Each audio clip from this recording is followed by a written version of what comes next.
કેમ છો ગુજરાત? મજામાં છો ને? મજામાં હોય તો તમે ટચ કરો. મને લાગે છે કે તમે ટચ કરી લીધું હોય તો આગળ વધીએ આપણે કે અયોધ્યાની અંદર જે રામ મંદિર બને છે, જે આસ્થાનો વિષય છે, જેની ઉપર કદાચ આપણે ઉંગલી ઉઠાવી તો ના ઉઠાવી જોઈએ, પણ કહ્યું છે પ્રભુ રામશ્રીએ કે સત્ય સાથે આગળ વધો, સત્યને પ્રકાશિત થવા દો અને રામની વિચારધારા ઉપર ચાલવું હોય તો તમે સત્યનો સ્વીકાર કરો, રામના વિચાર ઉપર ચાલો. પણ જે રામના નામ પર ચરી ખાય છે, રામના નામ ઉપર ભ્રષ્ટાચાર કરે છે, રામના નામ ઉપર ચોરી કરે છે, એવા લોકોને તમે દાન દઈને આવો છો તો એ ક્યાંક ને ક્યાંક તમે મોટા પાપી છો. એ તો પાપી છે તે, પણ તમે મોટું પાપ કરો છો, કારણ કે તમે રામના નામ ઉપર તમે ક્યાંક ને ક્યાંક કોઈને રૂપિયા દઈને આવો છો, રામના નામ ઉપર તમે દાન કરીને આવો છો. એના કરતાં હું તો કહું છું કે કહે છે ને કે સબરીએ મીઠા બોર આપ્યા હતા રામને. જો એ છબરી હતી, એની પાસે જેટલું હતું એટલું જો એને દાન આપ્યું ખાવા માટે, તો તમારી આજુબાજુમાં જે વ્યક્તિ છે, જે નથી ચોપડા લઈ શકવાવાળો વ્યક્તિ, કે જે પોતાના દીકરા કે દીકરીને ચોપડા નથી લઈ શકતો, તો એને ચોપડી લાવી દેવ. તમારી આજુબાજુમાં તમને એવું ખબર છે કે આ વ્યક્તિ ભૂખી રહેવાની છે, આની પાસે આજે ઘરમાં ચોખા નથી અથવા તો ખીચડી ખાવાની નથી, તો એને પણ તમે કંઈક દાન કરીને પુણ્ય કમાઈ શકો છો. પણ એવી જગ્યાએ દાન દેવું જ્યાં કનો ભ્રષ્ટાચાર થાય. તમે સાંભળ્યું જ હશે, અયોધ્યાની અંદર કહેવાય છે કે 200 કરોડની ચોરી થઈ. હું તો કહું 200 કરોડની નહીં, અમુક ન્યૂઝની અંદર આપણે એવું પણ સાંભળ્યું છે કે 2000 કરોડની ચોરી થઈ, અને આ ખરેખર સત્ય પણ છે.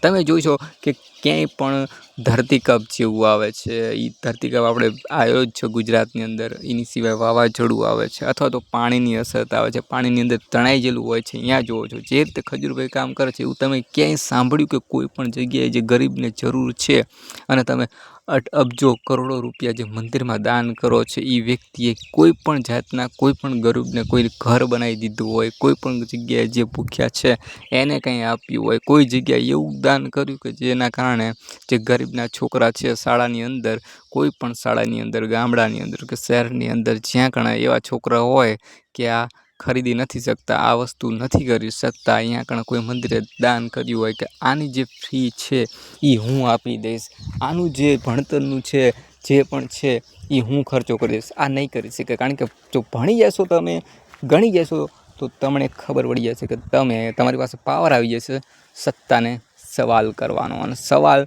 કોઈને પસંદ નથી હોતા. પ્રશ્ન જ્યાં થાય છે ને એને જવાબ આપવા પડે છે, અને આ જવાબ કદાચ એમની પાસે નથી હોતા, એટલા માટે ક્યાંક ને ક્યાંક એ આપણને પાછા પાડી દે છે. એ પછી સુડો સાયન્સ લગાવીને પણ આપણને પાછા પાડી શકે છે. સુડો સાયન્સ ન સમજતા હોય તો ઘણા ખરા વિડીયો તમને જોવા મળી જશે કે સુડો સાયન્સ કોને કહેવામાં આવે છે. એ પછી કોઈ પણ ધર્મ હોય, એ પોતાના ધર્મની અંદર જ્યારે વિજ્ઞાનને મિક્સ કરે છે, વિજ્ઞાનને વિચારધારાને એની અંદર જે છે એ ક્યાંક ને ક્યાંક મહત્ત્વ આપવાની કોશિશ કરે છે, ત્યારે એને સુડો સાયન્સ કહેવામાં આવે છે. સાયન્સ અલગ છે, ધર્મ અલગ છે, પણ છતાં એની અંદર જોડી દેવામાં આવે છે. બાકી અયોધ્યા વિશે તમારું શું કહેવું છે? અયોધ્યાની અંદર જે કૌભાંડ થઈ રહ્યા છે, એની સિવાય આપણે ઉજ્જૈન છે ને, અહીંયાનો પણ મેં એક વિડીયો જોયો હતો, અહીંયા પણ કે ચોરી થઈ રહી હતી. અને તમે કદાચ મંદિરની અંદર જતા હોય તો ગુજરાતમાં ઘણા એવી જગ્યાએ સ્થળ છે, મારે કહેવાની જરૂર નથી અહીંયા કેટલું દાન આવે છે, શું કરે છે, અને આ દાનનો ઉપયોગ કેવી જગ્યાએ થઈ રહી છે. મને પણ એવું સમજાય છે કે કોઈ પણ વ્યક્તિને તમે ગામની અંદર જ જ્યારે આપણે કોઈ આયોજન કરવાનું હોય અને દાનની વાત કરવામાં આવે તો મને લાગે જમવાનું 3-4 દિવસનું તો એમને નીકળી જાય, એથી વધારે દાન આવતું રહે છે, જે તમે જમાડી શકો છો દરેક વ્યક્તિને ફ્રી. તો આવું મંદિર છે, અને અહીંયા તો અઢળક રૂપિયા આવતા હોય છે, અને છતાં પણ મને નથી ખબર પડતી કે લોકો હજી સુધી કેમ જાગૃત નથી થઈ રહ્યા. એની પાછળ શું કારણ હોઈ શકે છે?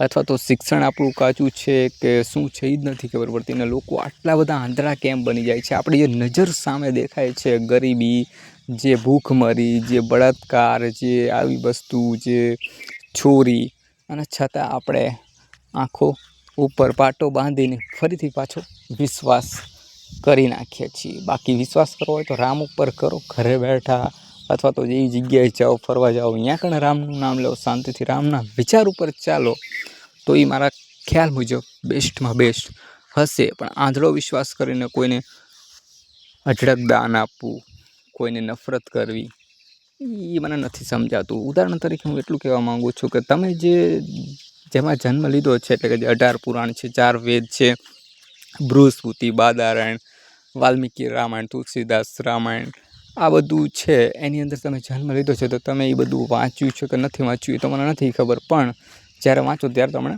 ખબર પડી જાય કે ભાઈ અંદર શું લખ્યું છે. પણ તમે વાંચી નથી રહ્યા. વાંચો તો તમને ખ્યાલ આવે ને કે ભાઈ અંદર શું લખ્યું છે, શું નથી લખ્યું. એની સિવાય તમને જે તમારો જન્મ થયો છે જે ધર્મની અંદર, એ વધારે પસંદ આવે છે. મુસ્લિમની અંદર જે મુસ્લિમ ભાઈઓને જન્મ થયો છે તો એમને વધારે પસંદ આવે છે. જ્યુસ લોકોને જ્યુસમાં જન્મ થયો છે તો એમને વધારે પસંદ આવે છે. બૌદ્ધ ધર્મમાં જન્મ થયો છે તો એમને વધારે પસંદ આવે છે. એવી જ રીતે દરેક રિલિજનની અંદર છે. શીખ ધર્મ હોય તો શીખના લોકોને શીખ વધારે પસંદ આવે. પણ જો તમે બીજી સાઈડ જુઓ તો એ ધર્મમાં શું છે, એ ધર્મમાં સારું શું છે, જ્યારે તમે એને વાંચો, સમજવાની કોશિશ કરો તો તમે જાણી શકો. ફક્ત આપણે એક જ સાઈડ આપણી તરફ જોઈએ તો આપણને ક્યાંક ને ક્યાંક તકલીફ પડી શકે છે, અને આપણી જે વિચારવાની શક્તિ છે એ ક્યાંક ને ક્યાંક ઓછી થતી હોય એવું મને લાગે છે. એના માટે એજ્યુકેશન જરૂર છે. એજ્યુકેશન આપણી પાસે હશે, સારું શિક્ષણ હશે તો જ આપણે બંને સાઈડ જાણી શકશું, બંને સાઈડ સમજી શકશું. બાકી તમારા વિચાર શું કહે છે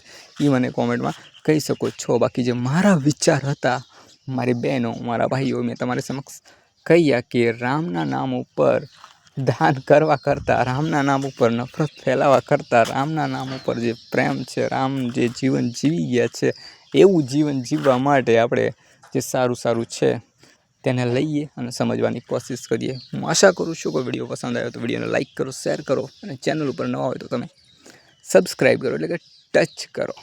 मैंने टच किया